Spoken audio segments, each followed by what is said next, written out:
На протяжении тысячелетий люди описывали необъяснимые светящиеся объекты в небе. В древнем мире широко сообщалось о некоторых воздушных явлениях, таких как кометы, метеоритные дожди, болиды, полярные сияния или даже землетрясения, которые легко объяснить современными знаниями. Конгресс в США в настоящее время расследует неопознанные воздушные явления UAP, то, что вы можете назвать НЛО после утечки ранее засекреченных кадров UAP и заявления бывшего сотрудника разведки, утверждающего, что правительство США обладает внеземными технологиями. Между тем, в недавнем отчете НАСА сделан вывод о том, что нет никаких доказательств того, что UAP имеют внеземное происхождение. Древние писатели видели в этих явлениях признаки социального беспокойства и надвигающейся катастрофы. Таким образом, современные реакции на УАП аналогичны реакциям, существовавшим тысячи лет назад. Существует долгая история странных объектов в небе, связанных с политическими и военными кризисами. Древние признаки беды. В Библии пророк Иезекииль упоминает божественную колесницу, она светилась, как раскаленный металл в огне, и Иезекииль мог видеть в ней 4 живых существа. Они были похожи на людей, хотя у них было 4 лица и 4 крыла. Вимана, летающие колесницы богов, также появляются в древнеиндийских эпосах, в том числе в Махабхарате и Рамаяне .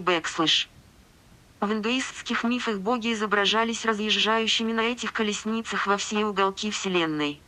Описывая предзнаменование зимы 218 года до нашей эры, римский историк Ливий сказал, что в небе сверкали корабли .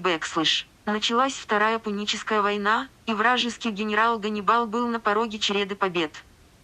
Возможно, эти корабли в небе были странными облачными образованиями, но выбор слов Ливи предполагает нечто сияющее или блестящее качество, которые даже сегодня ассоциируются с UAP.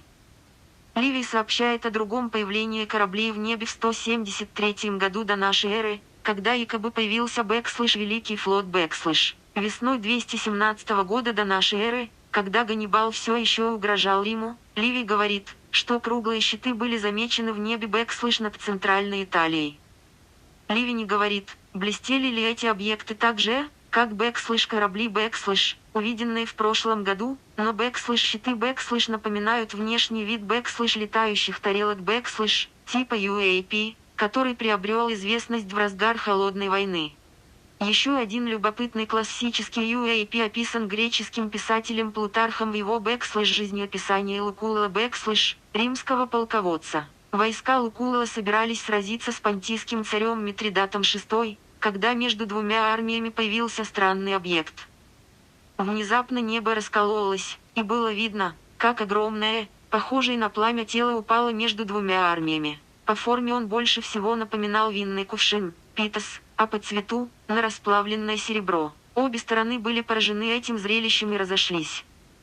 То, что объект был описан как пифос, сосуд определенной формы, предполагает нечто большее, чем просто мигающий свет. Некоторые интерпретировали это как метеор, но внимание Плутарха к его блестящей металлической природе не соответствует такой возможности. Что бы это ни было, обе армии сочли это плохим предзнаменованием и отступили. Римско-еврейский историк Иосиф Флавий, писавший о войне между римскими и еврейскими войсками, записывает воздушный бой между UAP в 65 году нашей эры. Перед закатом в небе были замечены колесницы сопровождаемые вооруженными батальонами, мчащимися сквозь облака Иосиф Флавий говорит, что многочисленные очевидцы видели это и полагали, что это предсказало последовавшую за этим победу римлян. От древних до современных судных дней.